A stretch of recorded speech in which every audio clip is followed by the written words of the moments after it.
봅시다. 일단은 프린트는 좀 풀어보셨나요? 앞서 얘기했던 것처럼 사실 확통이 우리가 1학년 때 배웠던 경우의 수를 제대로 모르고 있으면 또는 순열조합을 제대로 모르고 있으면 못 푸는 문제들이 되게 많아요. 그러다 보니까 우리가 수업 중간중간에도 1학년 때 배웠던 경우의 수 파트를 내가 설명을 해주긴 할 건데 그 전에 미리 한 타임 정도는 복습을 하는 게 나을 것 같아서 프린트를 나눠 드린 거고요. 그리고 우리가 첫 시간인데 이렇게 빡빡하게 진도를 나가면 너네가 무서워서 도망갈 거잖아.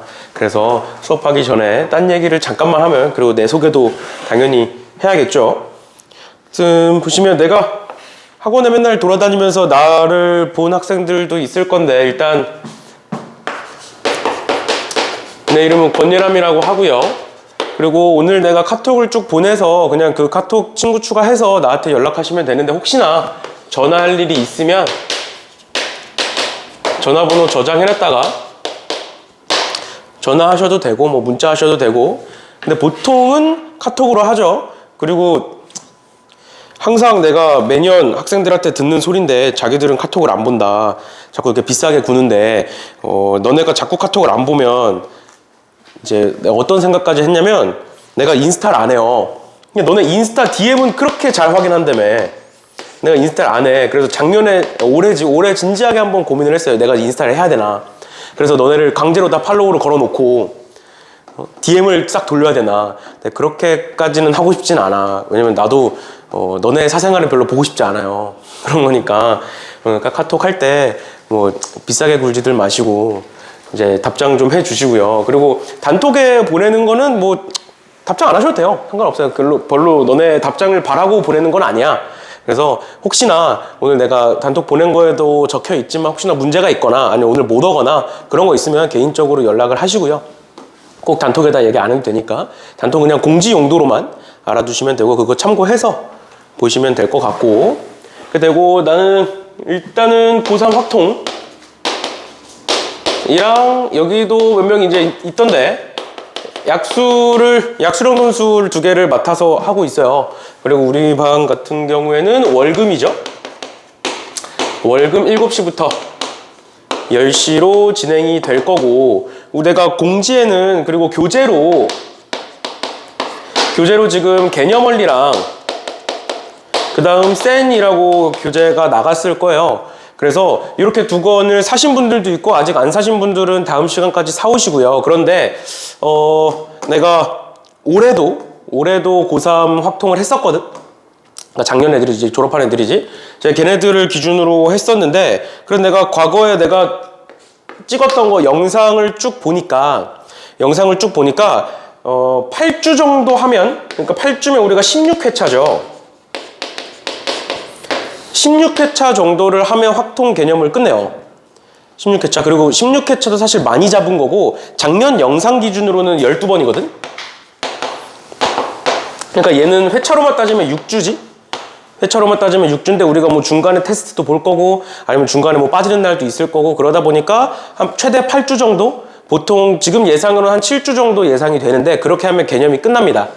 알겠죠? 그런데 이제 올해 기준으로 개념원리랑 센을 그 속도로 나갔을 때 보통 학생들이 센이 밀리더라고. 그래서 어떻게 진행이 될 거냐면, 우리가 지금 12월 셋째 주죠. 12월 셋째 주부터 해서 1월 이 총 5주까지가 있어요. 5주까지 있어요. 1월 5주차까지 해서 개념원리를 끝낼 겁니다. 개념원리를 끝낼 거예요. 그리고 너네가 나랑 뭐 하루 이틀 겪어보면 알겠지만, 나는 끝낸다면 끝내는 사람이에요. 사실 뭐 명예쌤한테 얘기를 들었을진 모르겠지만 내가 학원에서 진도를 제일 빨리 나가는 사람이에요. 자제를 하는데 자제를 해도 빨라. 그래서 근데 그렇다고 막 대충 하거나 뭐 얘기해야 되는 걸 얘기 안 하거나 그러진 않아요. 그래서 결론은 뭐냐면, 이 속도로 개념원리랑 센을 하면 센이 밀릴 거야. 그리고 그 속도로 하면 1월 말까지 해서 개념이 끝나요. 그래서 어떤 식으로 진행이 될 거냐면, 개념원리에다가 플러스로 프린트를 한 장짜리를 하나를 매일 줄 거예요. 올 때마다 이렇게 생긴 거 프린트를. 그래서 센은 2월 달에 할 겁니다. 센은 2월 달에 2월 한 달 동안 해서 센을 할 거고, 1월 5번째 주, 그러니까 1월 말까지 해서 개념원리랑 요 프린트랑 해서 끝낼 거야. 그러면 너네는 사실상 겨울방학에 3권을 끝내시는 거예요. 요거를 그냥 처음부터 끝까지 다 합치면 한 권이 될 거니까, 문제집 한 권이 될 거니까. 근데 이제 이거는 그냥 일반 시중에 있는 문제집 중에 조금 내가 필요하다 싶은 문제들, 우리가 뭐 예를 들어서 1단원이 원순열이랑 중복순열이 맨 앞에 나오거든. 그래서 우리가 뭐 예를 들어서 중복순열이랑 원순열을 진도를 나갔어. 근데 거기에 있는 그 단원에 있는 문제들 중에 우리가 필요하다 싶은 문제들만 넣어 놓은 거예요. 그래서 문제는 많으면 50문제? 근데 웬만하면 50문제까지는 안 될 거고 30문제 내외로 있을 거예요. 하나 프린트 하나당.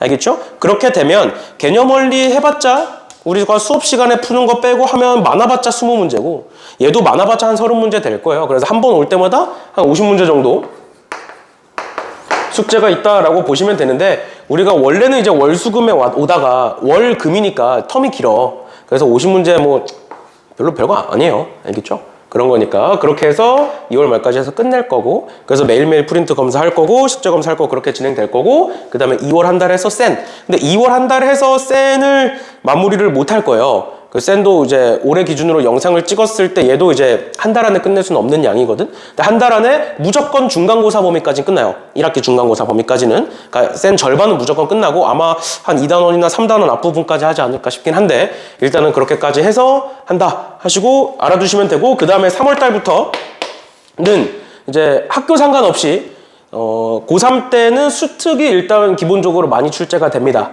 그리고 수특은 2월 달 중에 나와요. 빠르면 1월 말에 나오고. 알겠죠? 그래서 요때쯤 나오는 수특을 가지고 이제 정리해서 내가 교재를 만들든 아니면 너네한테 수특을 사라고 하든 뭐든 간에 해서 3월 달에는 수특이랑 모의고사 기출 정도 진행이 된다 보시면 되고 그 다음에 4월은 우리 여태까지 했던 거랑 똑같이 중간고사 대비 교재 나올 거니까 그 교재로 시험 대비가 진행된다라고 보시면 됩니다. 알겠죠? 그래서 일단은 1학기 중간고사 기준으로는 최소 3번 진행이 될 거고 기말고사 기준으로는 최소 2번까지는 진행이 된다. 겨울방학 동안. 그렇게 알아두시면 될 것 같고요. 알아두시면 될 것 같고 그 다음에 얘는 좀 별개 얘기인데 우리가 겨울 특강이 진행이 될 건데 특강은 주 1회로 진행이 될 거예요. 근데 얘는 대상자를 내가 정해줄 테니까 그 대상자만 고민하시면 돼요. 일단 첫 번째로 미적 확통을 다듬는 학생들은 웬만하면 안 하시는 게 좋아요. 왜 그러냐? 일단 미적부터 하세요. 미적이 양이 훨씬 많고 확통 공부량이랑 미적 공부량을 했을 때 2배 이상이야. 수능 기준으로 따지면 한 3배 이상을 하셔야 돼요. 수능 미적을 하려면 수능 확통과 비교했을 때 그러다 보니까 얘는 미적 확통을 다 하시는 분들은 웬만하면 안 하시는 걸 추천을 드리고 그게 첫 번째고 그 다음 두 번째로는 이제 아직 고민을 안 해보셨겠지만 자기는 확통으로 수능을 볼 거다를 어느 정도 고민이 끝나신 분들은 확통으로 수능을 볼 학생들은 하시는 걸 추천을 드리고요. 알겠죠? 그렇게 보시면 되겠습니다. 그럼 결론은 확통으로 수능을 보거나 아니면 미적을 안 하거나 확통만 하거나 그런 분들 대상으로 열어놓은 거고 안 하셔도 됩니다. 안 한다고 우리가 시험 대비하고 이런 데 전혀 문제가 없어. 알겠지? 그냥 부수적으로 이제 미적을 안 하다 보니까 수학에 좀 더 시간을 쓰고 싶다. 확통의 시간을 좀 더 쓰고 싶다. 그런 학생들 대상으로만 열어둔 거고 왜냐면 이제 고3이 되면서 정말 많이 와 학원에. 정말 많이 와. 근데 거기에 확통을 하루 더 한다? 이거는 부담이에요 학생한테. 근데 미적을 안 하고 뭐 다른 걸 안 하고 이제 좀 더 확통의 시간을 쓰고 싶은 학생들이 있을 수 있으니까 그냥 열어둔 거예요. 알겠죠? 필수는 아니고 그래서 혹시나 인원이 없다 그러면 이제 없앨 거예요. 수업은 없앨 거예요. 그냥 넣어놓은 것 뿐이니까 미적은 내가 알기로는 의무야. 왜냐면 미적은 양이 워낙 많다 보니까 미적은 의무로 알고 있어요. 무조건 해야 되는 걸로 알고 있는데 그래서 확통을 괜히 오해하지 마시고 확통을 안 하셔도 되고 하셔도 되고 본인 선택. 그리고 혹시나 고민이 되시면 나한테 얘기를 하시면 내가 이제 해라 마라 그냥 딱 정해줄게. 정해줄 테니까 고민이 되시는 분들은 이제 연락들 하시고 아니면 뭐 수업 시간이 끝나거나 고민이 있으면 얘기들 하시고요. 이 정도까지 하면 대강 수업에 대해서는 다 설명을 해드린 것 같아요. 마지막으로 우리가 클리닉이 있고 수업이 있죠.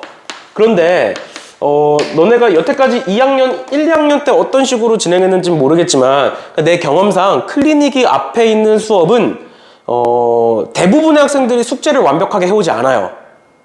너네도 아마 여태까지 그래 왔을 거야. 그냥 내 예상에. 정확히는 모르겠지만 왜냐면 이제 클리닉이 있다 보니까 클리닉 시간에 어느 정도 할 거를 왠지 모르겠지만 괘씸해 좀 남겨놔 일부러 막 10문제면 10문제 뭐 15문제면 15문제 일부러 남겨놓고 오잖아.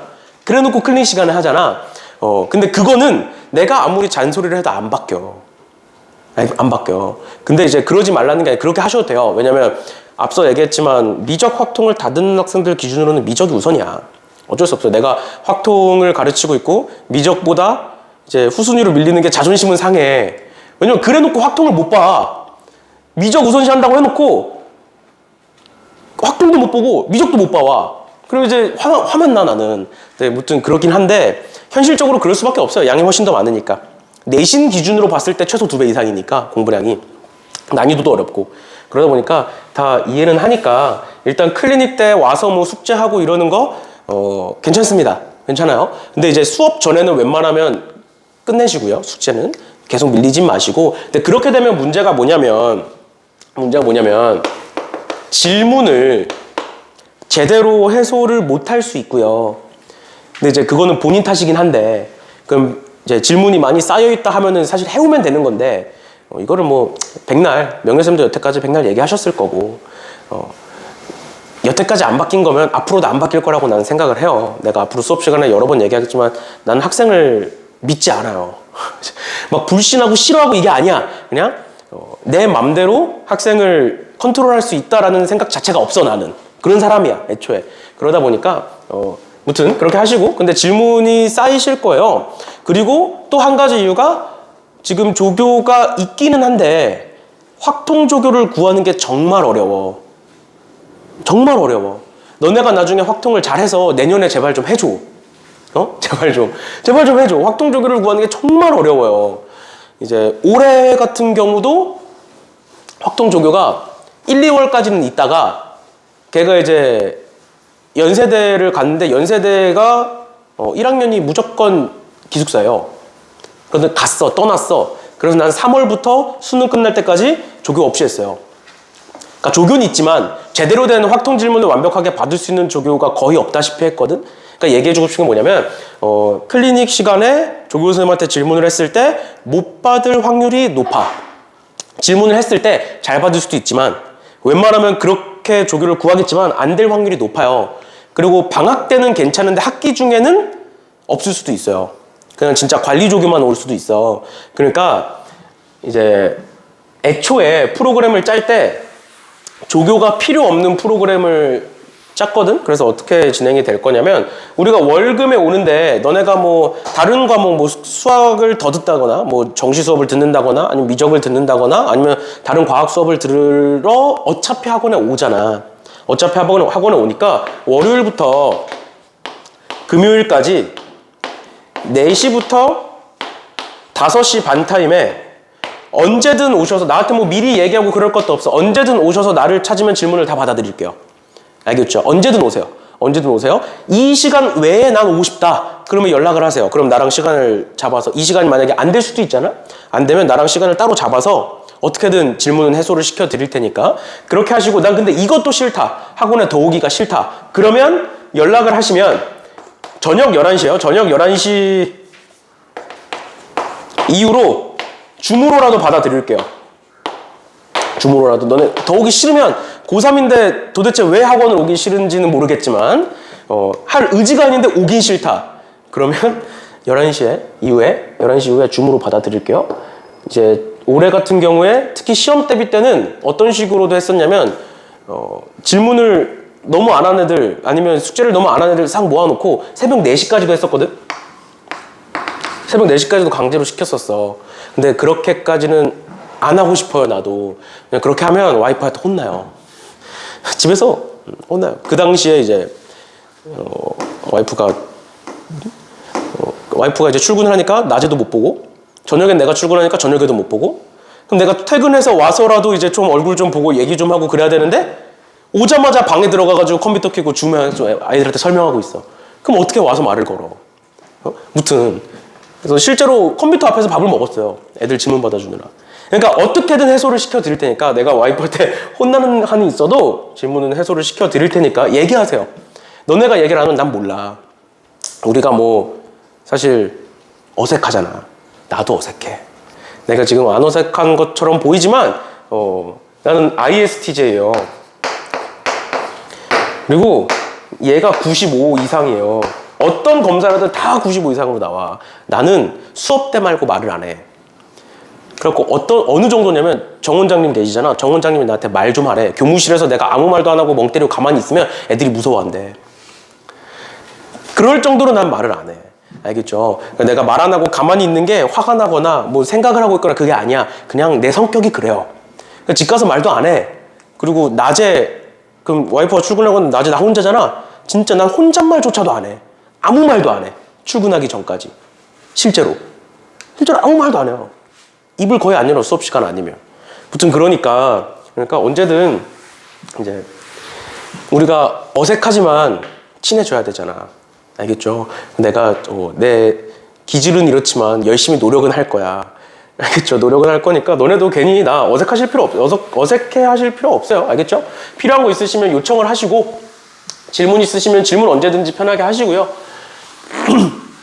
내가 뭐 질문한다고 뭐라 하는 거 아니니까. 그리고 일단은 4시부터 5시 반까지는 평일에 다 비워놨으니까 언제든 찾아오시면 질문을 받아드릴 거고, 그 다음에 토요일 같은 경우에는 내가 질문을 받아주고 싶지만 솔직히 말해서 토요일 날 내가 10시부터 6시까지 풀이에요. 그냥 수업이 꽉 차 있어요. 10시부터 시작해서 6시에 끝나. 그래서 질문이 혹시나 하고 싶다 그럼 6시 이후로 오시면 되는데, 아니면 중간중간에 내가 짬날 때 뭐 질문을 받아줄 수 있는데 내 상태가 정상이 아닙니다.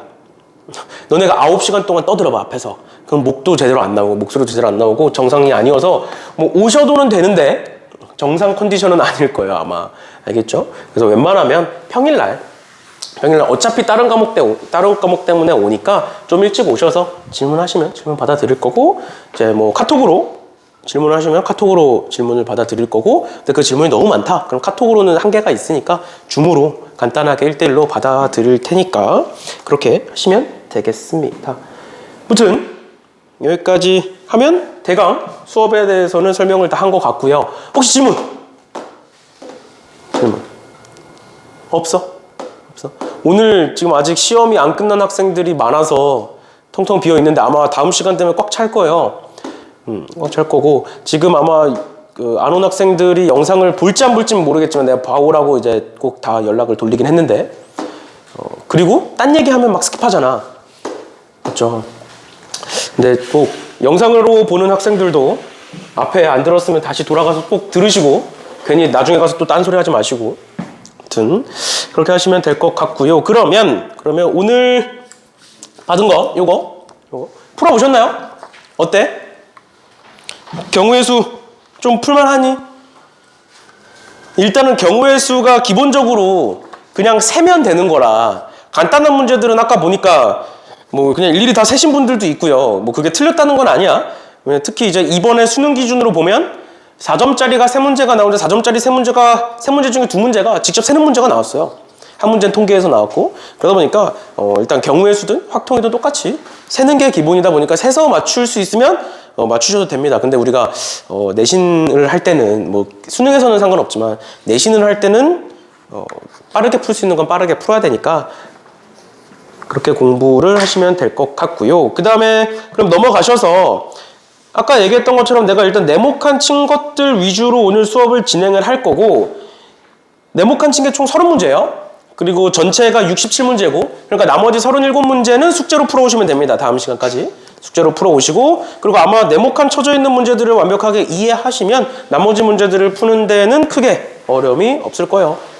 알겠죠? 그렇죠? 그리고 뭐 첫 시간부터 빡빡하게 나갈 생각도 없고요. 원장님도 그렇지 말라고 해가지고 내가 이제 워낙 수업을 좀 타이트하게 하는 편이긴 해. 중간에 뭐 딴소리도 하고 하지만 웬만하면 타이트하게 하는 편인데, 그걸 알고 계시다 보니까 나한테 항상 얘기하거든. 이 시즌 되면 뭐 새로운 반 개설되고 하면 이제 처음부터 그러지 마라 이제 얘기하시는데, 그래서 오늘 뭐 일단은 여기 프린트 정도만 할 거니까 봅시다. 일단 첫 번째 페이지에는 경우의 수 문제들이 쭉 나와 있는데, 혹시 이 첫 번째 페이지에서 질문할 만한 문제가 있었을까요? 질문, 이 문제는 풀어줬으면 좋겠다? 없어, 딱히? 그치, 이 정도 문제는 직접 뭐 다 세도 크게 문제가 없는 것들이라 그럴 텐데, 일단은 여기서 그래도 우리가 가져가야 되는 게 이 문제들을 가져가야 되는 게 아니라 이 문제들에서 나오는 조건들을 가져가셔야 돼요. 그게 첫 번째로 뭐냐면 너네 배수 판별법 다 기억나니? 뒤에서도 나오긴 하는데 배수 판별법이 쭉 있죠. 2의 배수, 3의 배수, 4의 배수, 5의 배수, 6의 배수, 그 다음 8의 배수, 9의 배수, 10의 배수까지 있죠. 보통 7의 배수랑 11의 배수는 안 나오고 나머지가 요 정도인 건데 일단은 2의 배수라는 거는 짝수 홀수를 얘기하는 거고요. 맞죠? 짝수 홀수를 얘기하는 거고 그래서 2의 배수는 짝수, 2의 배수가 아닌 건 홀수 이렇게 얘기를 하고 얘는 뭐만 보면 된다? 1의 자리만 보면 되는 거죠. 그치? 1의 자리만 보면 되는 거고 그 다음에 3의 배수는 각 자릿수의 합. 이 3의 배수면 3의 배수. 그 다음에 4의 배수는 뒤에 두 자리 보면 되죠. 뭐로 오든 간에 뭐 12로 끝나면 얘는 4의 배수다. 이런 식으로 뒤에 두 자리만 보시면 되고 5의 배수라는 건 1의 자리가 0 또는 5인 거고 6의 배수는 6 같은 경우가 2 곱하기 3이니까 2 곱하기 3이니까 2의 배수면서 3의 배수인 거예요. 그러니까 뭐야? 각 자릿수의 합이 3의 배수면서 짝수인 거 찾으시면 돼요. 알겠죠? 이렇게 될 거. 뒤에 가서 어차피 또 비슷한 문제 나오니까. 그 다음에 8의 배수 같은 경우에는 얘가 2고 2의 제곱이고 2의 세제곱이다 보니까 얘는 뭐다? 뒤에 세 자리만 보시면 된다. 뭐 뒤에 세 자리가 뭐 816이면 얘는 8의 배수다. 이런 식으로 보시면 될 것 같고요. 그 다음 9의 배수는 3의 제곱이다 보니까 똑같습니다. 각 자릿수의 합이 9의 배수면 된다. 라는 거고 10의 배수는 1의 자리가 0이면 되겠죠. 이런 식으로 배수 판별법 중에 본인이 모르고 있었던 거 있으면 꼭 체크해 두시고 어떤 배수가 나올지 모르니까 그렇게 되는 거고 여기에 이제 확장이 돼서 나오는 게 뭐냐면 곱과 합이 나오는 거예요. 곱과 합. 나중에 우리가 확통에서 1단원이 이제 여러 가지 순열 문제인데 거기에서 이 곱과 합 조건이 굉장히 많이 나올 겁니다. 그래서 그걸 어떻게 해석하는지를 좀 얘기를 해드리면 곱에서 세수를 기준으로 볼게요. 세수의 곱이 3의 배수다를 가정해서 문제를 한번 풀어볼게요. 봐봐. 세수의 곱이 3의 배수를 우리가 어떻게 해석을 할 거냐가 중요한 건데 얘를 일일이 세시는 게 아니에요. 얘도 마찬가지예요. 5번 문제 보시면 서로 다른 세 주사위를 던져서 나오는 눈의 수의 곱이 짝수다 라고 돼 있는데 얘를 일일이 다 세는 게 아니라 어떤 식으로 해석을 해야 되는 거냐면 봐봐. 3의 배수라는 건 어떤 숫자가 3의 배수라는 건 걔를 소인수분해 했을 때 3이 있으면 되는 거잖아. 맞죠? 그럼 3이 한 개든 두 개든 세 개든 상관없이 3이 있기만 하면 되는 거죠. 소인수분해를 했을 때. 그럼 그걸 반대로 해석해보면 뭐냐. 세수의 곱이 3의 배수라는 건 3이 적어도 하나만 있으면 되죠. 3이 있기만 하면 되지. 그치? 그리고 너네는 적어도라는 말이 나왔을 때 여사건으로 푸는 게 익숙하죠. 그치? 그래서 어떤 수의 곱이 짝수다, 홀수다, 아니면 어떤 수의 곱이 3의 배수다, 4의 배수다 이런 게 나왔을 때는 우리는 어떻게 풀 거냐? 여사건으로 풀 거다라는 거예요. 그럼 얘도 마찬가지로 주사위를 던졌는데 나오는 눈의 수의 곱이 짝수다. 그럼 어떻게 하겠다? 전체에서 홀수인 경우를 빼면 된다. 라는 거고 그러면 전체의 경우의 수는 얘가 총 6가지니까 216일 거고요. 6의 세제곱. 거기서 빼겠다. 뭐를 전체가 홀수인 경우 주사위에서 홀수는 1, 3, 5, 3개죠? 그래서 3의 세제곱인 27을 빼시면 답이다. 이렇게 나오는 거예요. 알겠죠? 이런 식으로 이런 걸 직접 세는 게 아니라 곱이 무언가의 배수다는 여사건으로 풀겠다라는 거. 사실 경우의 수에서 배우는데 이제 확통에서도 많이 나오니까 그렇게 보시면 되고 그 다음에 합을 볼 건데 우리가 합이 짝수다 또는 합이 홀수다는 익숙해. 맞죠? 방금이랑 똑같이 한번 해볼게요. 이 문제를 한번 보자. 주사위를 던졌는데 3개를 던졌는데 그 세 수의 합이 짝수래요. 그러면 너네가 경우의 수에서 이런 건 많이 봤을 거예요. 아, 3개를 더했을 때 짝수니까 짝수가 3개겠구나. 또는 짝수 하나에 홀수가 2개겠구나. 이렇게 경우 나눠서 풀죠. 그치? 그래서 합이 짝수다, 홀수다는 우리가 익숙한 문제다 보니까 괜찮아요. 근데 문제를 풀다 보면 당연히 위에처럼 합이 3의 배수다 또는 4의 배수다 이런 게 나와요. 그럼 그럴 땐 어떻게 할 거냐라는 거예요. 그러면 얘도 한번 바꿔봅시다. 얘는 이 문제를 이렇게 한번 바꿔볼게요. 어차피 뒤에서 비슷한 문제가 나와서 얘가 곱이 아니라 합으로 바꾸고 얘가 3의 배수다로 한번 바꿔볼게요. 그랬을 땐 어떻게 풀 거냐? 라는 겁니다. 그러면 합이 3의 배수다 라고 나와 있기 때문에 지금 우리가 주어져 있는 숫자는 1부터 6이니까 1부터 6을 3으로 나눴을 때 나머지를 기준으로 분류를 하시는 거예요, 먼저. 그러니까 어떻게 되는 거냐? 나머지가 0인 경우, 그러니까 3의 배수인 경우가 있을 거고요. 나머지가 1인 경우가 있을 거고요. 나머지가 2인 경우가 있을 거다. 근데 그랬을 때 적어 보시면 3, 6이 있고 그 다음에 1, 4가 있고요. 그 다음에 2, 5가 있겠죠. 맞지? 그럼 내가 여기서 숫자를 총 3개를 뽑아낸다라고 생각하시면 돼요. 숫자 3개를 뽑아낼 건데 어떻게 된다? 합이 3의 배수가 되도록 뽑아내겠다. 그러면 어떻게 하면 되는 거야? 여기서 3개 뽑아내면 되죠. 맞지? 3의 배수만 3개 뽑아내면 합이 3의 배수겠죠. 마찬가지로 여기서 3개 뽑아내면 3의 배수예요. 맞죠? 111 뽑아내면 3의 배수니까. 왜? 나머지가 1인 거 3개 더하면 나머지가 3이 되니까 없어지죠. 마찬가지로 여기서 3개를 뽑아내면 나머지가 2인 거 3개니까 다 더하면 나머지 6으로 바뀌죠. 그러니까 없어지죠. 마지막으로 여기서 하나, 여기서 하나, 여기서 하나 뽑아내면 0, 1, 2가 더해지면서 나머지가 3으로 바뀌죠. 그러니까 없어지죠. 그러니까 이렇게 분류를 하시는 거예요. 합이 3의 배수다? 그러면 어떻게 한다? 3을 기준으로 나눈다. 3으로 나눴을 때 나머지가 없는 거, 1인 거, 2인 거. 그래 놓고 여기 3개, 여기 3개, 여기 3개를 뽑으면 없어질 거고 그 다음에 여기서 한 개, 한 개, 한 개씩 뽑으면 없어질 거고 그렇게 해서 경우의 수를 세시는 거예요. 알겠죠? 그래서 이 조건은 굉장히 많이 나옵니다. 굉장히 많이 나와요. 곱이 뭔가의 배수다. 합이 무언가의 배수다. 곱 같은 경우에는 홀수 여사건으로 볼 거고 그 다음에 합 같은 경우에는 그 숫자를 기준으로 나눠서 볼 거다라는 거예요. 알겠죠? 내신에도 굉장히 많이 출제되는 유형이니까 알아두시면 될 것 같고요. 넘어갑시다. 그 다음에 6번 같은 경우는 이제 방정식에서의 순서상의 개수는 이거 기억 아마 나실 거예요. 개수가 가장 큰 거를 기준으로 경우의 수 나눠서 직접 다 써서 구하는 거죠. 그치? 그렇게 푸시는 거고 그렇게 해서 푸시면 될 것 같고요. 그 다음에 뭐 7번에는 네모칸은 안 쳐져 있지만 부등식이에요. 부등식도 마찬가지로 이제 그냥 개수가 큰 걸 기준으로 직접 세면 되는데 나중에 우리가 1단원의 한 중반 부분 넘어가면 중복조합이라는 걸 배워요. 그래서 중복조합 가지고 저 부등식의 개수 또는 방정식의 개수 구하는 거 쉽게 구할 수 있으니까 공식으로 한 줄로 끝나요. 우리가 1학년 때는 직접 다 세서 구했는데 중복조합이라는 걸 배우면 한 줄로 끝나니까 그것도 그때 가서 한 번 더 하는 걸로 하고요. 그 다음에 이제 9번에 얘도 이제 문제가 되게 쉽죠. 그냥 2 곱하기 4해서 8이라고 답을 구하면 되는데 얘를 왜 네모칸을 쳐놨느냐 이제 한 번씩은 풀어보실 필요가 있는데 왜 그런 거냐면 우리가 문제를 풀다 보면 1단원 마지막 부분 가면 이항정리라는 게 나와요. 이항정리라는 게 이런 거 말하는 거거든. 항의 개수 아니면 어떤 특정 항의 개수 구하는 거 이런 거다 보니까 우리 이런 거 전개할 때 너네가 2 곱하기 4라고 외운 건 알겠는데 왜 2 곱하기 4가 나오는지는 알고 있니 혹시? 왜 2 곱하기 4가 나오는지? 단순하게 생각하시면 우리가 전개할 때 결국 여기 2개 중에 한 개를 고르죠. 맞죠? 또 여기 4개 중에 한 개를 골라놓고 그 둘을 곱하지. 그러면 새로운 항이 만들어지는 거죠. 뭔 소리냐면 2개 중에 하나 A, X를 고르고 여기 4개 중에 하나 C를 골라서 곱하면 CX라는 새로운 항이 만들어지는 거죠. 그거를 A 플러스 B의 뭐 20제곱이라는 게 있어. 그러면 얘를 전개하다 보면 A의 뭐 6제곱 곱하기 B의 14제곱이라는 애가 있겠죠. 20제곱 안에는. 맞지? 어딘가에는. 그러면 그때의 개수가 몇이겠느냐를 구하는 게 이항정리라는 애예요.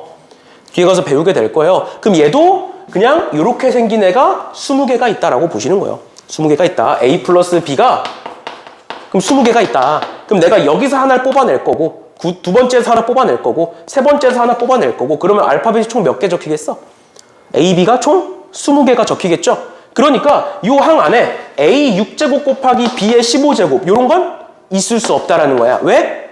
문자는 20개만 있을 거기 때문에. 그러니까 항상 얘와 얘의 합이 뭐일 것이다? 20일 것이다. 이런 걸 알 수가 있겠죠? 근데 그게 다 경우의 수에서 나오는 거예요. 그래서 이게 2 곱하기 4라는 건 알고 있을 텐데 왜 2 곱하기 4인지를 알아두시면 나중에 1단원 마지막 부분에 이항정리 문제 풀 때 또는 개념 설명 들을 때 도움이 될 거니까 그렇게 알아두시면 될 것 같고요. 그래서 그 옆에 문제들도 한 번씩들 풀어보시면 될 것 같고 그 다음에 뭐 12번에 합이 홀수다는 앞서 말했던 것처럼 홀수 홀수든 다시 짝수 홀수든 홀수 짝수든 이렇게 두 가지 있겠죠. 자, 그거 가지고 숙제로 풀어보시면 되겠습니다. 넘어갈게요. 그 다음에 넘어가셔서 이제 14, 15번의 네모칸을 쳐놨는데 얘도 우리가 경우의 수에서 사실 이 유형을 이제 사실 명예쌤이 어떻게 수업하셨는지는 모르겠지만 나 같은 경우에는 이런 길찾기 유형을 충영고나 광의고한테는 잘 안 가르쳐요. 왜냐면 얘가 사실은 그 경우의 수의 교육과정이라고 할 수는 없어. 왜냐면 얘가 원래 처음 나오는 게 확통에서 나오는 거예요. 확통의 중복순열 단원에서 처음에 나오는 건데 이제 이거를 경우의 수로 해석할 수도 있다 보니까 보통 뭐 소하고나 이런 학교에서는 자주 나오는 편이고 근데 이제 교육과정에서는 엄밀히 따지면 안 나오는 거다 보니까 이제 광이나 중연에서는 잘 안 나오는 편이고 운산이나 뭐 이런 학교들은 잘 안 나오는 편이고 그래서 이제 1학년 때 들어서 문제를 풀었던 학생도 있을 거고 안 풀었던 학생도 있을 거예요. 그래서 얘는 뒤에 가서 이제 우리가 중복순열을 배우게 되면 좀 더 빠르게 푸는 법을 알려드리기는 할 건데 그때 가서 내가 한 번 더 얘기하겠지만 얘가 이런 식으로 생겼거나 아니면 뭐 이런 거 있었어. 우리 뭐 갑자기 여기가 공사 중이어가지고 여기를 못 지나가 이런 거 막 장애물 있고 이런 거 기억나실 거예요. 그래서 중간에 장애물이 있거나 얘가 지금 이런 형태면 이런 형태라는 게 뭔 소리냐면 15번 보시면 얘도 넣어놨어요. 얘는 모양이 이쁘잖아. 맞죠? 딱 떨어지죠. 근데 위에 문제 14번 같은 경우에는 딱 떨어지지 않죠. 그래서 딱 떨어지지 않는 경우에는 중복순열로 나중에 푸는 것보다 지금 알려드리는 그냥 직접 쓰는 방법이 훨씬 더 편해요. 장애물이 있거나 이런 식으로 있을 때는 그래서 이 문제를 넣어둔 거고요. 그럼 보시면 이거 최단거리는 어떻게 세느냐 이렇게 세는 거였죠. A에서 B로 갈 건데 일단 A에서 직진할 수 있는 곳에는 1을 다 적습니다. 이렇게 얘네들이 이제 격자점이라고 얘기를 하는데 이게 길이 만나는 데에다가 그냥 직진으로 갈 수 있는 건 다 1을 적으시는 거예요. 그 다음에 내가 여기를 갈 거다. 그럼 여기를 갈 때는 요렇게랑 요렇게 올 수 있으니까 여기다가는 2를 적으시는 거고 마찬가지로 여기를 갈 거다. 여기는 요렇게 올 수 있으니까 3을 적으시는 거고 마찬가지로 여기는 4가 적힐 거고요. 여기는 5가 적히겠죠? 그치? 그 다음에 여기를 갈 건데 여기는 이렇게 내려오는 거 말고는 없죠. 왜냐면 오른쪽에서 오면 최단거리가 아니니까 오른쪽으로 갔다가 왼쪽으로 다시 오는 거니까 그러니까 여기는 그냥 3 적으시면 되고 그러면 이렇게 더해서 7 이렇게 더해서 12 적힐 거고 그 다음에 여기서는 이렇게 7 내려가고 여기 19일 거고요. 여기 7 내려가고 여기 26 적힐 거다. 그래서 답은 26이다. 이렇게 구하시는 거예요. 이런 식으로 얘는 미리 알아두시면 좋습니다. 알겠죠? 계속 얘기하지만 15번 같은 문제는 나중에 중복순열로 풀어드리는 것도 보여는 드릴 건데 대부분의 경우에는 방금 우리가 풀었던 것처럼 풀게 된다라는 거 알아두시면 되겠습니다. 넘어갈게요. 15번도 방금 우리 14번 풀었던 거랑 동일하게 풀어주시면 될 것 같고 여기까지가 이제 경우의 수 문제고요. 그 다음 페이지부터 이제 순열 문제가 나오는데 아마 이제 좀 조심스럽긴 한데 아마 명렬쌤도 나랑 비슷할 것 같긴 한데 왜냐면 나랑 명렬쌤이랑 이제 대화를 생각보다 많이 하거든. 왠지 모르겠지만 나랑 명렬쌤은 좀 스타일이 비슷한 것 같긴 해. 그냥 뭐 수학이나 이런 거 말고 그냥 사는 패턴이 이제 비슷한 것 같고 어쩌다 보니까 와이프 성향도 비슷한 것 같아요. 보면 그래서 가끔 이제 정 원장님이 명예쌤한테 잔소리를 하셔. 이제 그러니까 학원에 대한 잔소리도 하시고 이제 갑자기 같이 살 때도 잔소리를 하죠. 하여튼 그러니까 잔소리 하시는 걸 보면 내가 맨날 집에서 듣는 잔소리를 옆에서 또 듣고 있어. 그러다 보니까 비슷한 것 같긴 한데 그리고 이제 수학적으로 얘기를 할 때도 뭐 비슷한 것 같긴 한데 나 같은 경우에는 일단 순열이라는 애를 별로 좋아하지 않아요. 순열이 너네가 이제 이런 거지 NPR이라는 애죠. 그치? NPR이라고 해서 NPR이라는 건 N부터 R개를 숫자를 쭉 곱하는 거잖아. 근데 순열이라는 애를 잘 쓰지 않아요, 나는. 그래서 우리가 1단원의 첫 번째가 여러 가지 순열 해가지고 원순열, 뭐 중복순열, 같은 것이 있는 순열 이렇게 세 가지 순열이 나오는데 그때도 마찬가지로 순열보다는 어떤 식으로 푸는 걸 좋아하냐면 곱의 법칙을 활용하는 걸 훨씬 더 좋아해요. 이제 1학년 때 이런 식으로 배우셨을 거예요. 순열이라는 건 어떤 애들을 순서대로 나열하는 걸 순열이라고 불러. 그런데 보통 그냥 5개가 있으면 그 5개를 다 나열하는 것보다는 그 5개 중에 3개를 골라내고 그 3개를 나열한다. 그래서 이 나열을 OP3이다. 이렇게 배우셨을 거예요. 그러니까 이 나열이라는 P 안에는, 순열이라는 P 안에는 뽑는 과정과 나열하는 두 과정이 섞여 있는 거예요. 그런데 만약에 내가 여기다가 조건을 걸고 여기다가 조건을 걸면 그 조건을 하나의 공식으로 해결할 수가 없어요. 해결할 수가 없어요. 그러다 보니까 순열은 막상 알고 있어도 써먹을 만한 데가 없어요. 그러다 보니까 봐봐. 우리 5P3 하면 5 곱하기 4 곱하기 3이죠. 이게 뭐야? 결국 5가지, 4가지, 3가지를 적어놓고 곱한다. 곱해법칙의 개념이에요. 그래서 순열은 몰라도 곱해법칙으로 풀 수 있어요. 알겠죠? 그러다 보니까 나 같은 경우에는 순열을 그렇게 썩 좋아하지는 않습니다. 그래서 확통 문제 풀 때도 순열을 쓰는 경우는 별로 없을 거예요. 순열 공식을 쓰는 경우는 차라리 이제 곱해법칙을 쓰지. 알겠죠? 그래서 그거에 대해서 간단하게 설명을 하려고 이제 순열 문제를 몇 가지를 쭉 넣어놨는데 일단 첫 번째로 20번 문제 보시면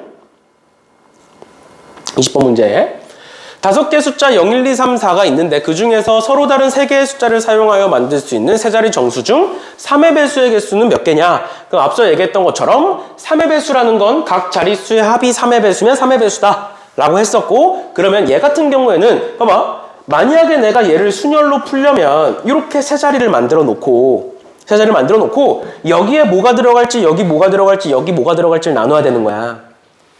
맞죠? 그런데 내가 여기 각각 숫자를 넣어봤더니 그러면서 다 더해봤더니 3의 배수가 되는 걸 찾아야 되는 거예요. 그러니까 결국엔 앞서 말했던 것처럼 얘는 저 5개의 숫자 중에 3개를 고르는데도 조건이 생긴 거고 그 고른 3개를 배열하는데도 조건이 생긴 거예요. 어떤 조건이 생긴 거야? 맨 앞에는 0이 오면 안 되죠.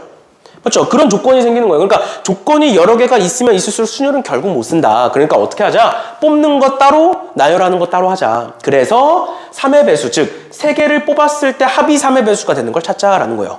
그래서 첫 번째로 합이 3인 거.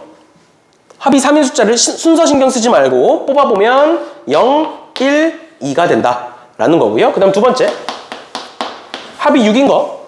합이 6인 거는 0, 2, 4가 있고 1, 2, 3이 있겠죠? 맞지? 그 다음 세 번째 합이 9인 거. 합이 9인 거는 2, 3, 4 말고는 없겠네요. 맞죠? 맞죠? 이렇게 된다. 그래 놓고 나열을 하자라는 겁니다. 그러면 얘를 나열했을 때는 맨 앞에는 0이 못 오니까 맨 앞에 올 수 있는 거는 두 가지. 그리고 맨 앞에 내가 만약에 1이 왔다라고 가정을 해보면 그 다음 자리에 올 수 있는 것도 두 가지. 그 다음 마지막 남은 거 한 가지 이렇게 되겠죠. 마찬가지로 얘도 4가지가 될 거고요. 세보면 그 다음 얘는 어차피 그냥 배열하면 되니까 우리 3개에 대한 배열은 3팩 있었죠? 기억나지? 3개의 배열은 3팩이고 얘도 마찬가지로 3개의 배열은 3팩이다. 그 3팩은 3, 2, 1 곱하니까 6이다. 이렇게 해서 얘네들을 다 더해주시면 답이 된다. 이런 식으로 어차피 순열은 알고 있어도 써먹을 데가 없다 보니까 그 조건이 많아지면 많아질수록 그리고 대부분의 학교 시험에서는 쓸만한 데가 없다 보니까 이런 식으로 봐주시면 되겠습니다. 알겠죠? 이렇게 보시면 될 것 같고요. 그 다음에 24번인데 24번은 그 순열을 설명하려고 넣어놨다기보다는 의자 문제가 확통에서도 생각보다 많이 나와요. 그래서 내가 이제 의자 문제에서 뭐 아닌 경우도 분명히 있어요. 아닌 경우도 분명히 있는데 의자 문제에서 많이 얘기하는 게 뭐냐면 이제 의자를 그냥 이렇게 두고 거기에다가 사람을 앉힐 수도 있지만 어떻게 생각할 수도 있냐면 그냥 각자 자기가 앉을 의자를 들고 있다라고 생각할 수도 있어요. 뭔 소리냐면 의자 6개가 놓여있고 여기에 3명이 앉겠다라고 되어 있으니까 어떤 식으로 생각을 할 거냐면 요 3개의 의자는 각각 요 3명의 학생이 갖고 있다라고 보시면 우리한테 남는 의자는 3개가 있죠. 그치? 그럼 이 남는 의자 3개가 있고 어느 두 학생도 이웃하지 않는다. 우리 1학년 때 배웠던 이웃하지 않는다는 그 사이사이에 집어넣었던 거 기억하시죠? 그치? 그럼 얘네들은 각자 갖고 있는 없는 의자가 되는 거고 요 3개가 남아있는데 그 3개가 남아있는 거 사이사이에 그러니까 여기 하나, 둘, 셋, 4자리에 몇 명을 집어넣겠다? 3명을 집어넣겠다. 그러면 일단 4자리가 있으니까 그 4자리 중에 3자리를 고르겠죠? 어디 들어갈지 모르니까 4자리 중에 3자리를 고를 거고 그 3자리에다가 3명을 안 치겠다. 그 3명을 세우겠다. 이렇게 보시면 돼요. 얘를 이제 원래는 4P3이라고 해서 풀었을 거예요. 근데 4P3보다는 이렇게 두 가정으로 나눠서 습관적으로 생각하시는 게 좋습니다. 왜냐면 조건이 또 생길 수도 있으니까. 이런 식으로 봐주시면 되겠습니다. 됐나요? 이런 식으로. 그래서 의자 문제가 무조건 이렇게 풀리는 건 아니지만 복잡한 의자 문제 중에 이렇게 푸는 문제가 모의고사에 굉장히 많이 출제됐어요. 알겠죠? 그렇다 보니까 이런 식으로 생각하는 것도 알아둬라라는 겁니다. 알겠죠? 이렇게 돼 있는 거고, 그 다음 넘어가 볼게요. 근데 이제 너네가 앞으로 내가 여러 번 얘기할 말이긴 한데, 사실 내 경험상 왠지 모르겠는데 사실 이게 학년이 올라가면 올라갈수록 집중력이 좋아져야 되는 게 맞는데, 보통 보면 1학년이든 2학년이든 3학년이든 이제 중학생은 좀 다른데 고등학교 1, 2, 3학년 애들은 보통 한 내가 수업을 한 30분 정도 하면 서서히 눈이 감기기 시작해. 근데 그 상태로 내가 30분을 더 해. 그러니까 1시간을 수업을 풀로 해. 그러면 한 절반은 자기 시작해요.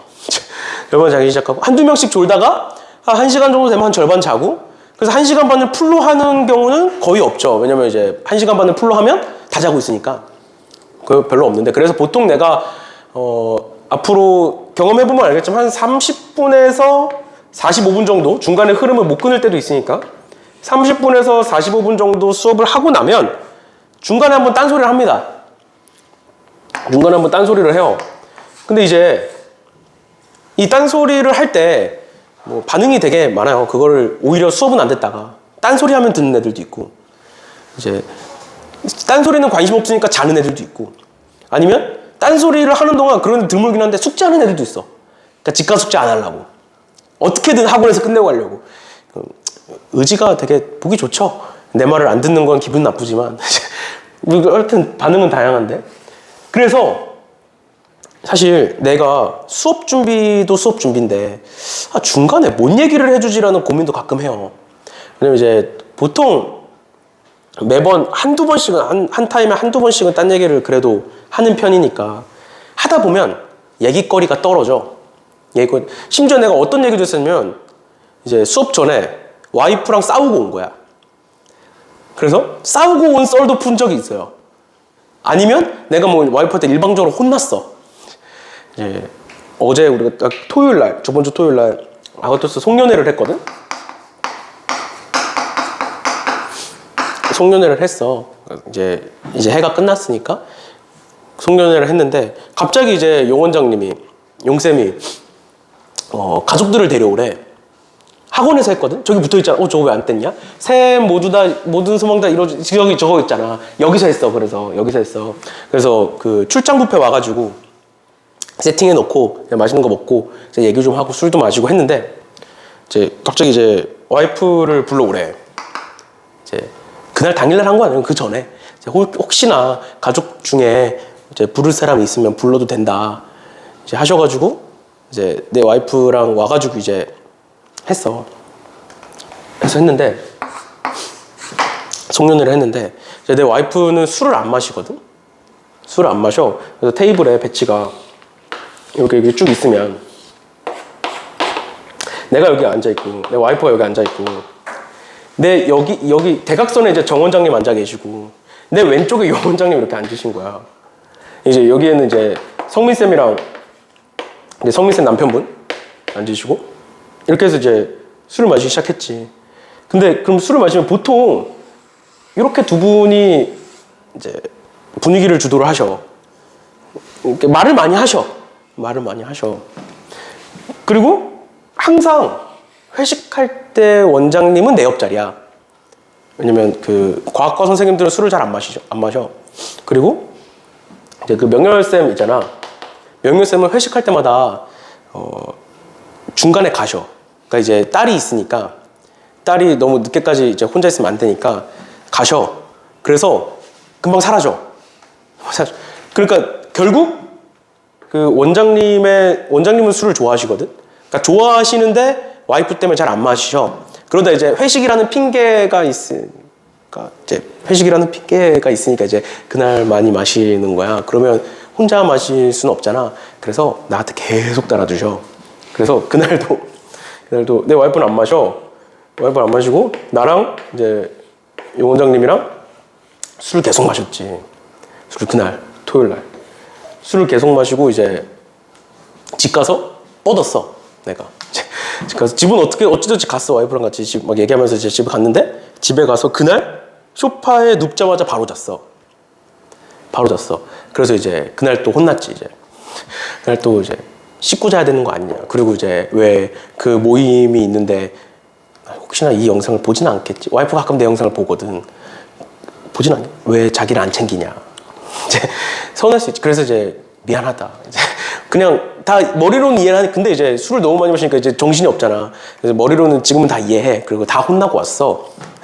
이제 어제 그제 다 혼나고 왔어. 그래가지고 이제 일요일 날 하루 종일 이제 어떻게 그럴 수 있냐. 자기 왜 안 챙기냐. 부터 시작해가지고 술을 마시다 술이 떨어질 수 있잖아. 그럼 내가 용 원장님한테 갖고 오세요 할 수는 없잖아. 그러니까 또 나는 이제 저쪽에는 냉장고에 가서 가져와. 그러면 어떻게 돼? 와이프가 아무도 모르는데 혼자 앉아 있어. 좀 잘못했지. 정상인이었으면 안 그랬겠지. 정신이 제대로 있었으면 안 그랬겠지. 근데 이제 그 당시에 이제 그랬으니까. 아무튼 그래서 이제 어떻게 그럴 수 있냐부터 시작해가지고 막 이제 화요일 날 이제 혼난 거야.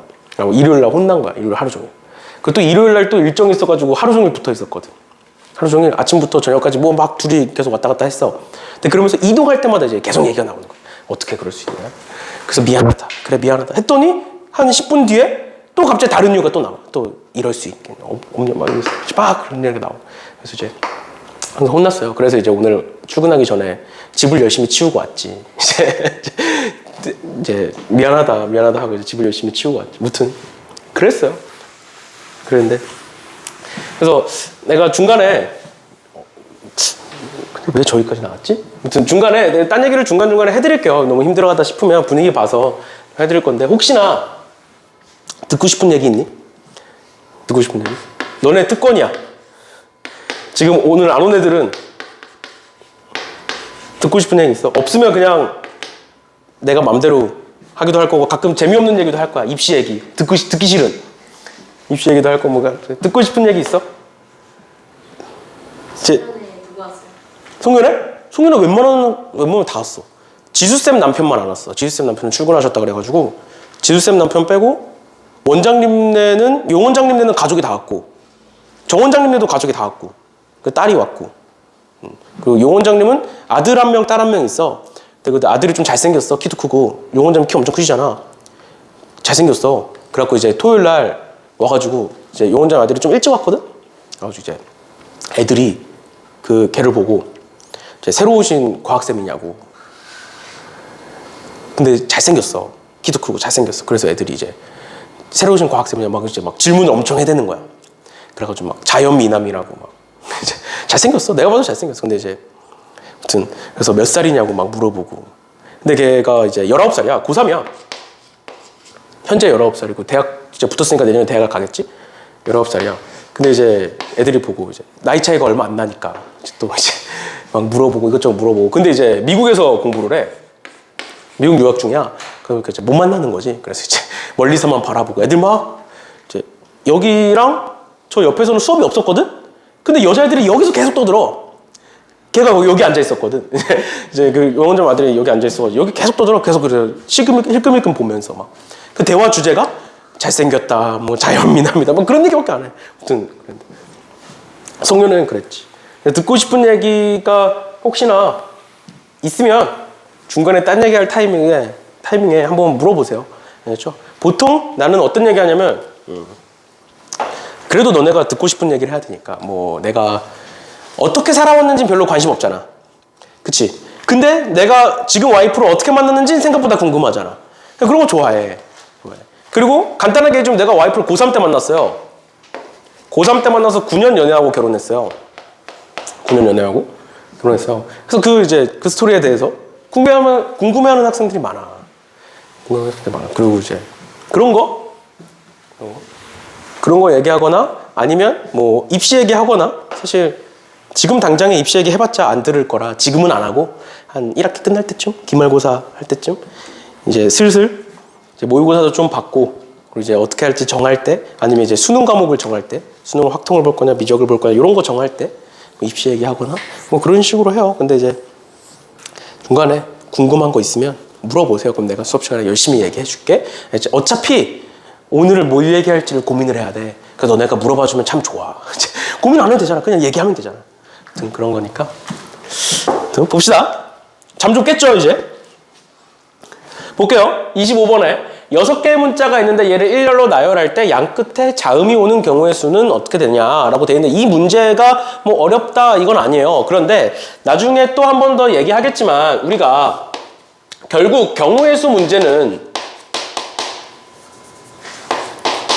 조건이 나오고 그 조건을 어떻게 해석할 거냐가 중요하죠. 경우의 수 문제는 어떤 문제든 간에 조건들이 있을 거고, 그 조건을 어떻게 해석할 거냐가 중요한데, 그 조건을 우리가 앞으로, 이거는 뭐 교과서에 있거나 그런 건 아니고 내가 그냥 이름을 붙인 거예요. 두 가지로 나눠서 해석을 할 건데, 일반 조건이랑 특정 조건, 이렇게 두 가지를 나눠서 볼 거예요. 근데 뭐 교육과정에는 없는 거다 보니까, 그리고 내가 그냥 이름을 붙인 거다 보니까 처음 들어봤을 텐데, 그냥 쉽게 얘기하면 일반 조건이라는 거는 많이 보는 거, 많이 나오는 거, 그냥 배열하겠다, 아니면 앞에서 봤던 뭐 이웃한다, 이웃하지 않나, 이런 거. 근데 특정 조건은 어떤 거냐면 지금처럼 보통 자리를 정해주는 조건들이 많아. 어디에 앉아야 된다, 어디 있어야 된다, 아니면 뒤에 가서 나오겠지만 뭐 둘 사이에 몇 개의 자음이 들어가 있다, 이런 거. 아니면 둘 사이에 뭐 한 명 이상은 있어야 된다, 이런 거. 이런 어떤 자리를 정해주는 특정 조건들이 생각보다 많이 나와요. 특히 어려운 문제들에서. 그래서 이걸 갑자기 왜 얘기하느냐? 그래서 그런 식으로 특정 조건이 나오면 이 특정 조건을 우선적으로 생각하시는 게 좋아요. 예를 들어서 함수에서 어떤 함수값에 대한 조건들이 나오는 것도 비슷한 거야. 이렇게 특정 조건의 일종이에요. 그리고 얘도 마찬가지로 일렬로 나열할 거다. 양 끝에 자음이 오겠다. 그럼 어떻게 한다? 양 끝에 자음을 박아놓고 그 다음을 생각한다. 그런 식으로 특정 조건 또는 자리에 대한 조건들이 나왔을 때는 걔네들부터 박아놓고 나머지를 생각하는 게 훨씬 더 편하다. 그러면 문제에 따라서는 특정 조건이 여러 개가 나오는 경우가 있어. 특히 뒤에 가서 나올 함수의 개수 문제에서 함수값에 대한 조건들이 가나다 해가지고 여러 개가 나올 때가 있어. 그러면 뭐부터 하면 돼? 가나다 조건에 겹치는 무언가가 분명히 있을 거거든. 예를 들어서 가는 F1과 F2에 대한 조건이고, 뭐 나는 F2, 3, 4에 대한 조건이고, 뭐 다는 F2, 뭐 F4, F6 짝수에 대한 조건이야. 그럼 2가 다 겹치잖아. 그럼 2를 기준으로 먼저 생각을 하자, 이런 거예요. 그렇죠? 그래서 특정 조건이 나왔을 때는 그 특정 조건부터 생각을 하자라는 겁니다. 그래서 25번도 그런 맥락에서 문제가 있는 거고요. 그래서 28번 같은 것도 보통 이제 그게 틀렸다는 게 아니에요. 보통 S와 P 사이에 두 개의 문자가 들어가 있다라고 하면 대부분의 학생들이 이렇게 풀어요. S가 있고 P가 있고 요 사이에 두 자리가 있다. 그러면 여기에 들어갈 수 있는 거 총 7개의 문자 중에 여기에 5개 들어갈 수 있고 여기에 4개 들어갈 수 있다. 그래 놓고 얘를 하나로 보고 7개의 문자 중에 4개를 썼으니까 3개가 남았겠죠. 뭐 C, I, A가 남았다고 쳐볼게요.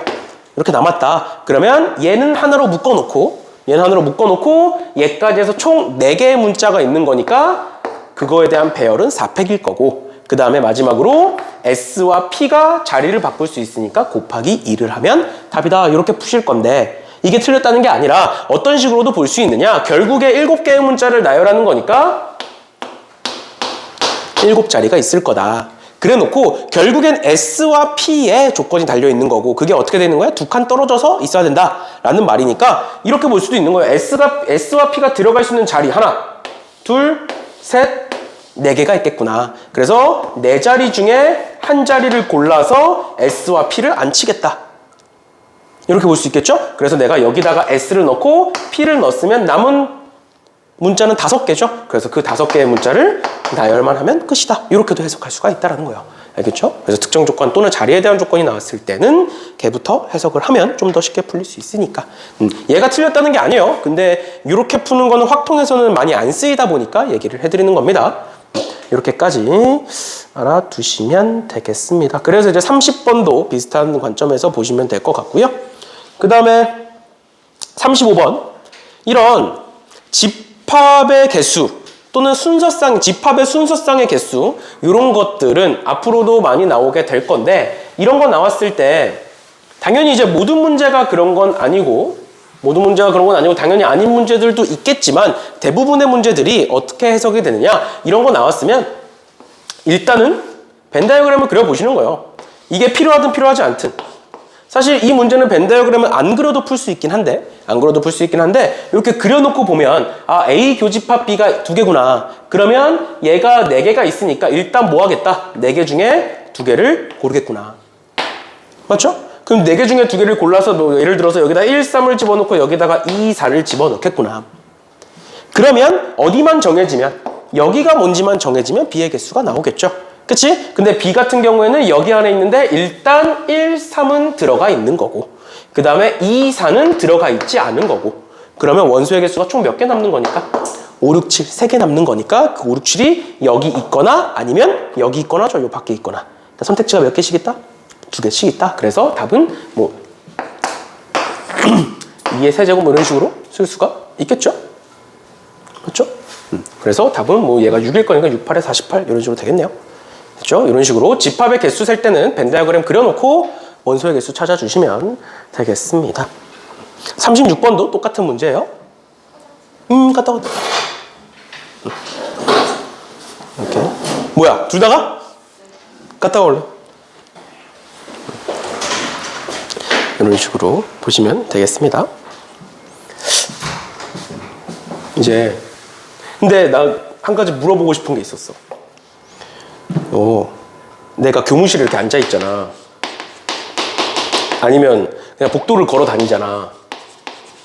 그럼 보통 내가 무표정이야. 보통 표정이 별로 없어. 내가 무섭니? 아니 얼마 전에 지금 조교로 하고 있는 여자애가 한 명 있는데 그 여자애가 나한테 얘기한 건 아니고 그 여자애가 이제 우리 반 어떤 여자애랑 친해진 거야. 조교하다가. 그래서 이제 이런저런 얘기를 하다가 이제 걔가 학생 때도 내가 있었으니까 내 이미지가 어땠냐고 물어봤대. 그랬더니 걔가 그 조교하는 애가 그 일하는 선생님 중에 제일 무서운 선생님이었대, 이미지가. 근데 내가 걔를 직접 수업한 적은 한 번도 없거든. 우리 반이 아니었어. 그냥 멀리서만 본 사이인데 이제 그렇게 얘기를 하더라고. 그래서 내가 무섭니? 내가 가만히 있으면 무서워? 내가 그렇게 무서운 사람이 무섭게 생기긴 했는데 내가 무섭게 하진 않는데 내가 무섭니? 가만히 있으면 별로 말 걸기 힘들지. 무서운 걸 넘어서 별로 말 걸기 힘들지. 그쵸? 뭐 사실 말 거리도 없긴 한데 아니 그리고 또 얼마 전에 어떤 일이 있었냐면 내가 약수령 누수를 하잖아. 근데 여기 앞에 TV 있잖아. TV 앞에서 어떤 여자애 3명이 약수령 누수를 할까 말까 막 서로 막 얘기를 하고 있는 거야. 그러면 나한테 물어볼 법 하잖아. 왜 뻔히 내가 하는 거 알고 있는데. 근데 내가 그 앞을 한 3번 왔다 갔다 했거든? 근데 단 한 번도 나한테 물어보진 않아. 그러다가 이제 결국 명렬쌤한테 물어보더라고. 자기 해야 될까요? 말아야 될까요? 명렬쌤한테 결국 가서 물어보더라고. 그래서 그걸 보면서도 아니, 내가 뭐 걔네들한테 뭐 소리를 지른 것도 아니고 화를 낸 것도 아니고 난 그냥 가만히 그냥 걸어 다니는데 내가 무섭나 보다 생각했어. 그래서 원장님이 아까도 얘기했죠. 원장님이 나한테 좀 웃고 다니라고. 나한테 무슨 고민이 있냐고. 저 고민 아무것도 없는데. 그럼 좀 웃고 다니라고. 이제 무섭다고. 그러셨는데 내가 그렇게 무서운 사람이 아니에요. 알겠죠? 그렇죠? 수업 들어보니까 알겠지? 아닌가? 수업 들어보니까 알겠죠? 그렇게 무서운 사람이 아니니까 편하게 말 거셔도 돼요. 알겠죠? 말을 걸어주면 난 오히려 좋아. 내가 먼저 막 말 걸진 않아. 사실 성격상. 수업 시간에야 말 하지만 그러니까 먼저 뭐 궁금한 거나 뭐 쓰잘데기 없는 말도 하셔도 돼요. 알겠죠? 친해지면 좋으니까. 아무튼 그래서 나는 막 그렇게 막 격식 차리고 예의 차리고 막 이런 거 별로 안 좋아하거든. 근데 막 너무 소위 말하는 싸가지 없이만 안 하면 돼. 가끔 그런 애도 있어. 내가 카톡으로 질문하라니까 문제 딱 찍어놓고 보내. 아무 말 안 해. 어쩌라고. 문제 딱 찍고 나한테 그냥 띡 보내. 뭐 어떡하라는 거야. 그런 거 좀 이제 좀 그렇잖아. 사실 너네가 생각 좀 그렇잖아. 그러니까 이제 질문할 때도 뭘 모르겠는지 심지어 그게 한 문제가 아니라 여러 문제가 있어. 어떡하라고 나보고. 그러니까 좀 말로 이제 설명해주고 하세요. 그렇죠? 내가 막 그렇게 격식 차리고 그러는 거는 별로 안 좋아해서 안 그러셔도 돼요. 알겠죠? 너무 불편하게 생각 안 하셔도 돼요.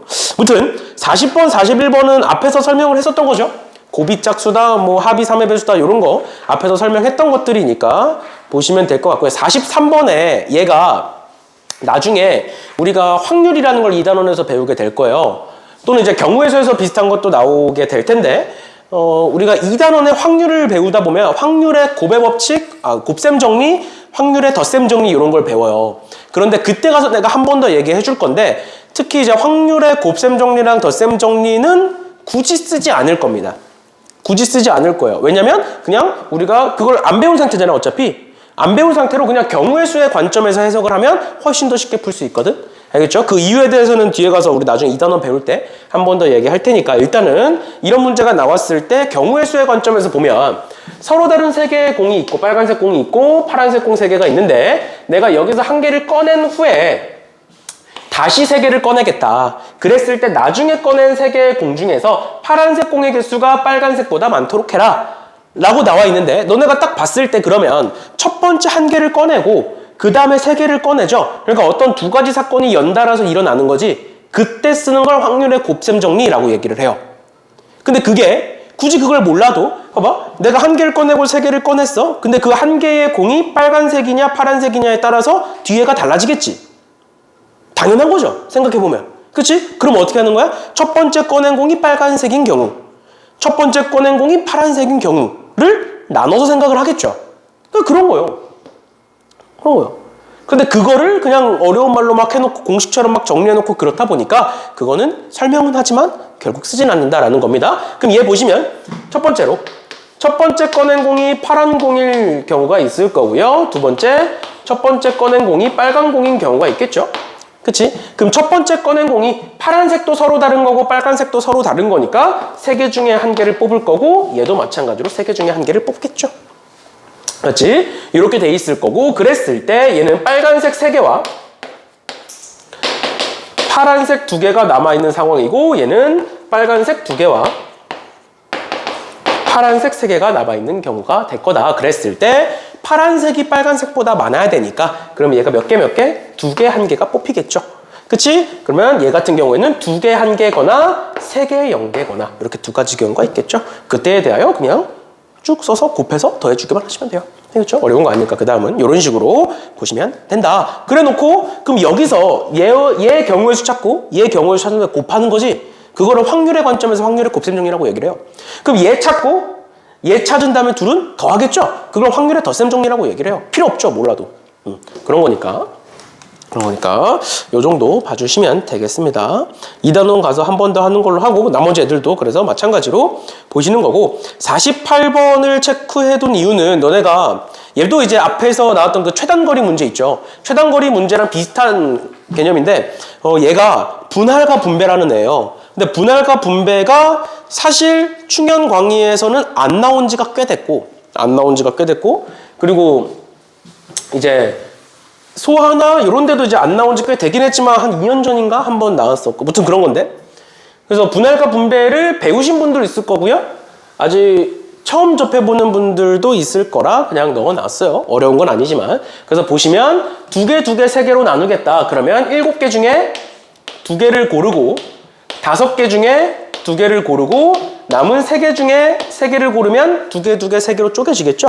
그치? 그러면 예를 들어서 내가 7개 중에 2개에서 1, 2를 뽑고 그 다음에 얘를 3, 4를 뽑고 그 다음에 5, 6, 7을 뽑는 경우 있을 거고요. 근데 이 안에는 또 뭐도 있을 거야. 첫 번째 뽑은 거에 3, 4를 뽑고 두 번째에 1, 2를 뽑고 그 다음에 5, 6, 7을 뽑은 경우가 있을 건데 그러면 내가 저 7개의 원소를 이런 식으로 이제 나눈 거죠. 세 집합으로. 그럼 얘와 얘는 같은 경우다 다른 경우다. 결국 같은 경우다. 7개가 있는데 그거를 3개로 찢을 거야. 3개로 찢을 건데 1, 2, 3, 4든 3, 4, 1, 2든 결국 1, 2와 3, 4가 묶여서 쪼개진 거니까 얘와 얘는 어떤 경우다? 같은 경우다. 그랬을 때 두 가지가 같은 경우니까 뭐 하겠다? 두 가지를 빼겠다. 이게 아니라 2로 나누겠다가 돼야죠. 왜? 곱의 반대는 나누기니까. 우리 어떤 합의 법칙에서 한번 나왔을 텐데 합의 법칙에서 뭔가 두 개를 더해. 근데 그 상황에 중복은 빼죠. 그래서 A 더하기 B에다가 A 교집합 B를 빼죠. 맞죠? 원소의 개수 구할 때 그런 식인 건데 얘도 마찬가지예요. 곱의 법칙에서 중복은 나눠주는 거예요. 나눠주는 거예요. 그게 우리가 순열에서 배울 같은 것이 있는 순열이라는 애입니다. 알겠죠? 그거의 일환으로 분할이 나오게 될 거예요. 알겠죠? 근데 분할을 미리 배우신 분들도 있을 거고 아닌 분들도 있을 거니까 이런 식으로. 그래서 결국 뭐다? 여기와 여기의 숫자 2와 2의 숫자가 같으니까 그 같은 숫자로 나눠준다. 두 개가 같으니까 2로, 세 개가 같으면 3으로 나누는 게 아니라 3팩으로 나누시는 거예요. 알겠죠? 그거에 대해서는 같은 것이 있는 순열 아마 다음 시간에 바로 배우든 아니면 다다음 시간에 배우든 할 거니까 이제 곧 배우게 될 거예요. 일단은 이 정도 보시면 될 것 같고요. 49번도 비슷한 개념. 그 다음에 이거 뭐라 그래? 대진표. 대진표도 비슷한 개념이에요. 알겠죠? 대진표도 비슷한 개념이니까 이 정도 풀어보시면 될 것 같고요. 그 다음에 뭐 53번은 조건이 두 개죠. C2는 포함하되 서로 이웃하지 않는다. 이렇게 두 가지니까 그냥 이제 체크해 놓은 거예요. 우리가 앞에서 배웠던 거 가지고 충분히 풀 수 있는 개념들이니까 보시면 될 것 같고, 그 다음에 57, 58, 59, 60번까지 해서 다 내가 체크해놨는데 그 이유가 뭐냐면 우리가 배우셨을 거예요. 뭘 배우셨을 거냐면 얘처럼 크기순 배열이라는 거를 배우셨을 거예요. 크기순 배열이라는 걸. 그래서 뭐야 얘는?